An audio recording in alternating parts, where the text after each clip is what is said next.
నమస్తే. ఎస్. ట్రైన్లో అది కూడా లోకల్ ట్రైన్ ఎంఎంటీఎస్లో అమ్మాయి పైన అఘాయిత్యం చేయబోతే ఆ అమ్మాయి రన్నింగ్ ట్రైన్లో నుంచి దునికింది. సో ఇదొక వార్త నిజంగా అందరినీ కూడా కలిచివేసింది. ఎందుకంటే చదువుకునే పిల్లలు దాంతోపాటుగా ట్రావెల్ చేస్తుంటారు చాలామంది మహిళలు కూడా. ఈ ట్రైన్లో కూడా ఇలా జరగడం ఏంటి అనేది ఒక్కింతేంది చాలా ఆశ్చర్యానికి గురి చేసింది. ఇక బెట్టింగ్స్ యాప్ పైన కూడా అంటే నాణానికి ఒకవైపు అన్నట్టుగానే మనకు ఒక ఫ్లేరప్ కనిపిస్తుంది. రెండో వైపు మూచి పెడుతున్నారా, దాచిపెడుతున్నారా, గుప్పిట్లా ఉంచుతున్నారా అనేది కూడా ఒక సస్పెన్స్గానే మారింది. ఎస్, ఇలాంటి విషయాలను డీప్ డిస్కస్ చేద్దాం. మనతో ఉన్నారు కృష్ణకుమారి గారు. మేడం నమస్తే మేడం. ఎస్, ఫస్ట్ కొంచెం పొద్దున్నే వార్త కలిసివేసింది.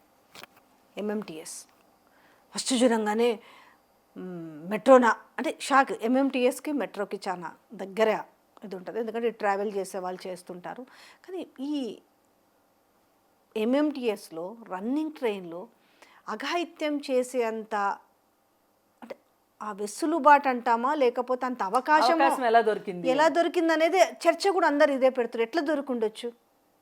ఆమె రన్నింగ్ ట్రైన్లో నుంచి దూకింది, గాయాలతోటి గాంధీ హాస్పిటల్లో జాయిన్ చేశారు. బహుశా ఆ బోగిలో అందరూ దిగేసి ఉంటారు. ఎవరన్నా ఉంటే అంత సాహసం చేయడు కదా. కదిలే ట్రైన్లో ఎవరు ఎక్కరు. ఇక్కడి నుంచి అక్కడికి వెళ్ళేలోపు పని భూమించుకుందాం అనుకున్నాడో ఏదో వాడు ప్లాన్ అయితే వాడు వేసాడు. వాడు ఎప్పటి నుంచో చూస్తూ ఉండుంటాడు ఆ అమ్మాయి ఎక్కడ దిగుతుంది ఏంటి. ఇప్పుడు కొంతమందికి అది ఎవడి జాస ఆడికి ఉంటుంది కదా, అలా చెయ్యాలనుకున్నాడు. ఇప్పుడు ఇలా చెయ్యాలనుకునే వాళ్ళకు కూడా అసలు ఇంత ధైర్యం ఎక్కడి నుంచి వస్తుంది, ఇంత ధీమా ఎక్కడి నుంచి వస్తుంది అంటే నిన్నగాక మొన్న 4 రోజుల క్రితం అనుకుంటా నిర్భయ కేసులో నిందితుల తరపు వాదించిన మహా గొప్ప లాయర్ ఉన్నాడు. ఆ లాయర్ ఒక స్టేట్మెంట్ ఇచ్చాడు. అసలు ఆ రాత్రి టైంలో ఆ అమ్మాయిని బయటికి పంపించిన ఆ తల్లిని శిక్షించాలి అని మాట్లాడాడు. ఎంత దారుణమైన మాట ఇది. అప్పుడేమన్నాడు, అసలు రాత్రిపూట ఆడపిల్లకి బయట పనే ఉంది, 6 దాటాక అసలు బయటికి ఎవరు రమ్మన్నారు, అదే నా కూతురు కనుక అట్లా బయటకు వస్తే నేను పెట్రోల్ పోసి తగలబెడతాను అన్నాడు. అసలు నువ్వెవడివిరా, నువ్వు కన్నావు, ఓకే పెంచాలి, నీ బాధ్యత పెంచావు, అయిపోయింది.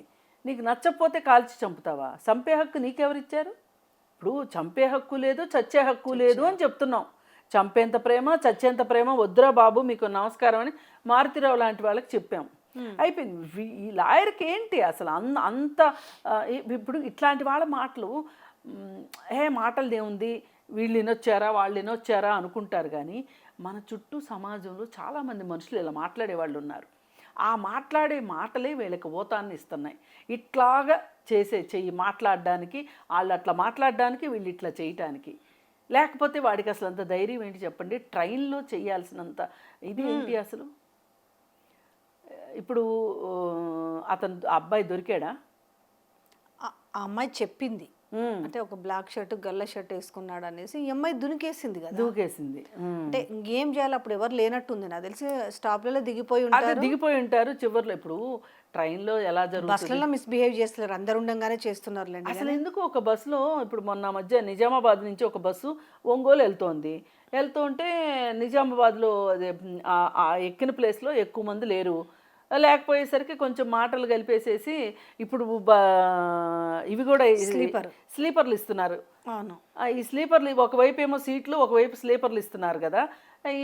ఈ స్లీపర్లో ఆ అమ్మాయిని కాస్త ఇది చేసి మరి బస్సులోనే వాడు అత్యాచారం చేస్తే ఇక అమ్మాయి హైదరాబాదు శివారులోకి వచ్చేసరికి 100కి డైల్ చేసింది. వచ్చారు, పట్టుకెళ్ళారు.